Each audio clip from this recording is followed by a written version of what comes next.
In any event, the Columbia Institute partnered with SCARP, the UBC School for Community and Regional Planning, this year and issued a bit of a challenge to this particular cohort, which was to take a local climate challenge and come up with a policy solution and work in teams. And they were given access to about 10 experts to consult, a number of whom have been with us at the conference. So they could consult with one Christine Boyle, they could consult with Tiffany from Van City, they could consult with Tara Marsden, they could consult with Johnny over here. And there were a dozen of these projects, and you're about to hear from the 3 winning projects and 3 teams. So the first of which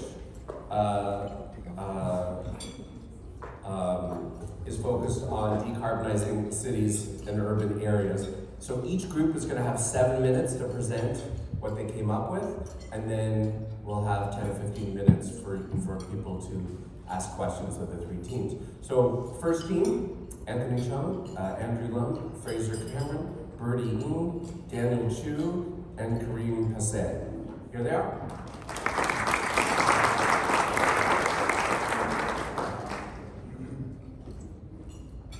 Hello, this is my first time, probably my second time speaking to the microphone, so yeah.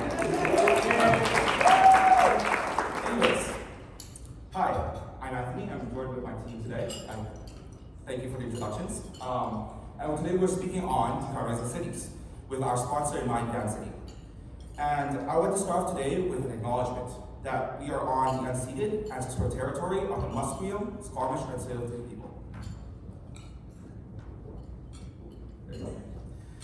Yeah, so starting off with a quick agenda today, we're first starting off with defining the framework for decarbonizing cities, then moving on to 3 case studies we have chosen that have implemented decarbonizing strategies successfully, and then finally, speaking about any opportunities where municipalities can implement these strategies.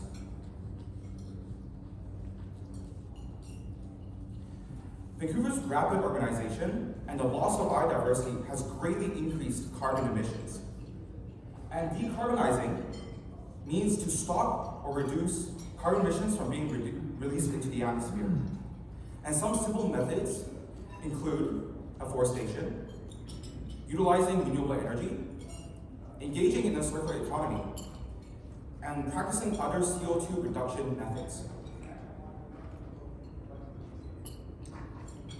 Early research has suggested that municipalities influence over 50% of greenhouse gas emissions across Canada, and it's the responsibility of local governments to decarbonize rapidly to meet Canada's 2030 and 2050 targets.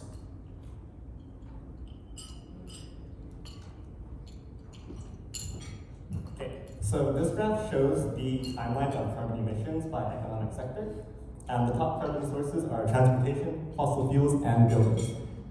So the policies we'll discuss today will focus on transportation and decarbonizing buildings, as urban areas have a large influence on these factors.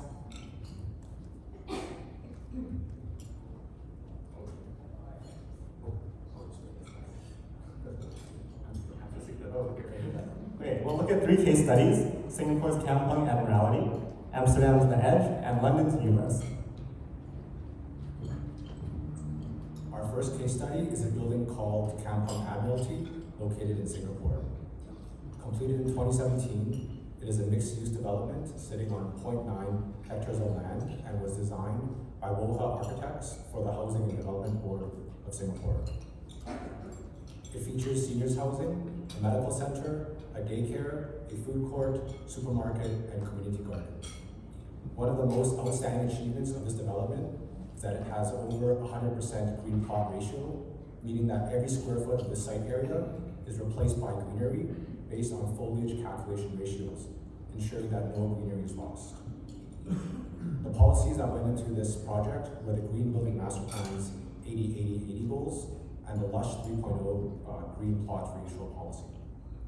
This project was also very successful because it was government funded and involved many government organizations. The result is that there's actually more biodiversity on the building than in the surrounding parks.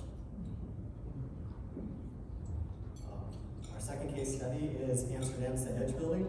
Completed in 2014, The Edge by Deloitte and PLP Architecture is considered the greenest building in the world. It features 65,000 square feet of rooftop solar panels, light over Ethernet, a new LED lighting system, and other renewable environmental systems.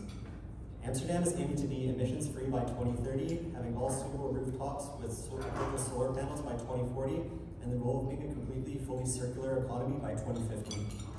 Some solar panel initiatives have already been explored in BC in communities like Lytton with the solar panel sidewalks, and Nelson, which has Canada's first solar garden. Our third case study is London's ULEZ. London's ultra-low emission zone is a program that encompasses Greater London and imposes a 12.5-pound charge on vehicles that do not meet certain emission standards. The air quality plan for nitrogen developed in 2017, along with the Mayor of London utilizing Section 295 of the Greater London Transportation Act, helped accomplish this. This act gives mayoral power to charge fees to road users. The most notable achievement from this program is the data they've collected reveals a 44% decrease in nitrogen dioxide levels in central London. So, how can we incorporate the strategies from the case studies to the existing framework of the City of Vancouver? Before getting into this, let's take a look at the Greenest City Action Plan, which has set both short-term and long-term goals for green building initiatives. By 2020, it aims to reduce energy consumption and greenhouse gas emissions in current buildings by 20% and require all new buildings constructed to be carbon neutral in operation. By 2050, the plan aims to transition all buildings running on 100% renewable energy sources. Importantly, when comparing the City of Vancouver's zoning policies with the one in Singapore, Vancouver does not have any GPR or green foliage calculation. For example, in single-family residential zoning, it mentions 75% impermeable surfaces, meaning that 25% of the sites needs to be permeable.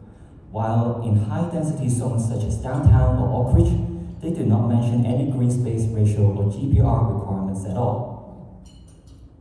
Based on our case studies, there are opportunities for Van City, other financial institutions, organizations, as well as municipalities. Regarding Singapore's Kampong Admiralty, low-interest loans for enhancing greenery on buildings could be offered. Different points could be awarded for greenery to calculate GPR for each site. Organizations can partner with municipalities to formulate calculation and to record data. Inspired by Amsterdam The Edge, low-interest loans for incorporating additional green construction materials such as light over Ethernet and smart lighting are possible. Utilizing London's ULEZ, organizations and municipalities can fund programs for installing sensors to measure carbon dioxide, hence creating data-driven programs to implement in emission target plans. In conclusion, these solutions can help mitigate the effects of carbon emission and provide ecosystem services for all to benefit from, creating a more inclusive, sustainable, and resilient urban environment. Thank you, and we're happy to answer any questions.